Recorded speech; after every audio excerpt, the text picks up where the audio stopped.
ئینسانی ئیماندار ئەبێ سوێن کەم بخوا. ها خوای تعالی لە قورئانی پیرۆزە لە سوورەتی قەلەمە ئاەتی دا بە پێغەمبەر ئەفەرمێ وەلا تطع كل حلاف مهین، گوێڕایەڵی هیچ کەسێکی سوێنخۆری درۆزن مەبە.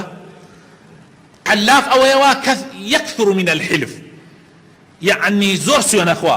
مەهین درۆزنێکی نەفس نزم. خوا بە پێغەمبەر فەرمێ صلی الله علیه وسلم بە قسەی کەسانێک مەکە زۆر سوێنەخۆن، زۆر نەفس نزم و درۆزنن، بە قسەی ئەوانە مەکە. برایە زۆر سوێن خواردن ئەزانی چی بە ئینسانەکە؟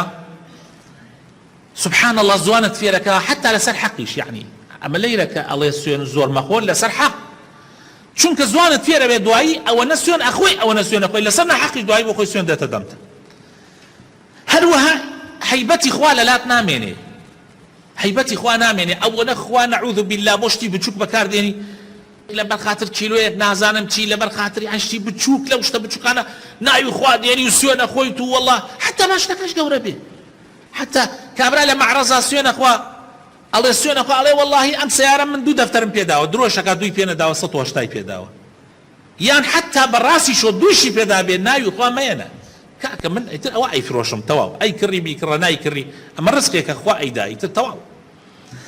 هەروەها ئینسان ئەوانەی وا سوێن زۆرە خۆن حتا بەڕاستی شۆ سقیان بەخۆیان نامێنێ سبحان الله، و خەڵکیش سقی پێیان نامێنێ. ها ئەوانەی وا سوێن زۆرە خۆن سەیرەکەی بێ متمانە ئەبن لە ناو خەڵکە.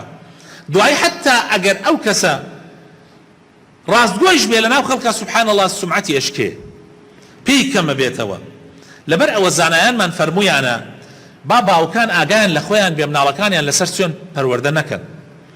با مامۆسای مەکتەبەکان، مامۆسا بەڕێزەکانم، ئاگاتان لە خۆتان بێ لە مەکتەبە مناڵەکان کە پەروەردەیانەکەن زۆر فێریان مەکەن سوێن بخۆن.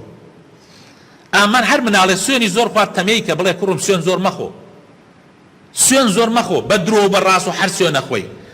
ئەو مناڵە کە لە مەکتەب فێرە بێ یان لە ماڵە لە لای دایک و باوکیە فێرە بێ بەیانی سبحان الله لە بازاڕیشا بۆ خۆی ئەبێتە کەسێک لەو جۆرانە. جا بە ئاگامان لە خۆمان بێ.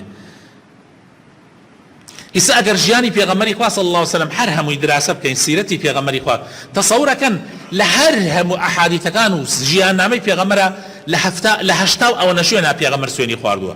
ئەویش لە شوێنی لێکا کە بۆ ئێمە ضرورە پێغەمبەر صلی الله علیه وسلم سوێنی خواردە تا تاکید بکات لەسەر شتەکان. ئەویش سوێنی بەخوا خواردووە، فەرموویەتی یان فەرموویەتی والله یان فەرموویەتی بەو زاتەی نەفسی منی بەدەسە. یعنی بە شێوەیەک سوێنەکە بەخوا ئەم جا دوای ئەوە کە بەخوا خواردوێتی بۆ شتێک کە تاکید کا بۆ ئێمە دڵنیاییمان پێ ببەخشێ. هەر هەموو ژیانی پێغەمبەر صلی الله علیه وسلم 80 ئەوە نە سوێنی خواردووە، هەر هەموو. ئێمە لە ڕۆژێکە 80 سوێنە خۆی. نازانم بۆچی ئەوە دەممان بە سوێن ئاسان. کابرا ئەڵێم زەحمەت نوێت دان فلانشت بوو ئێژە نەوەڵڵا ئەوە بوو بەرە وەڵڵا کاکە ئیتر خۆ ئەم ئەڵڵا لەگەڵ هەموو شەیەکە ئێمە دێتە سەر زمانمان. لا حول ولا قوة إلا بالله. ئەمەش مصیبەتە لەسەر نان خواردن، لەسەر ئاو خواردن، لەسەر سەرکەوتنی سەیارە، لەسەر نازانم شتێک نەما ئێمە سوێنی لەسەر نەخۆین و بە سوێن و باسی نەکەین. ئەمەش خراپە، زۆر خراپە خۆشەویستەکان.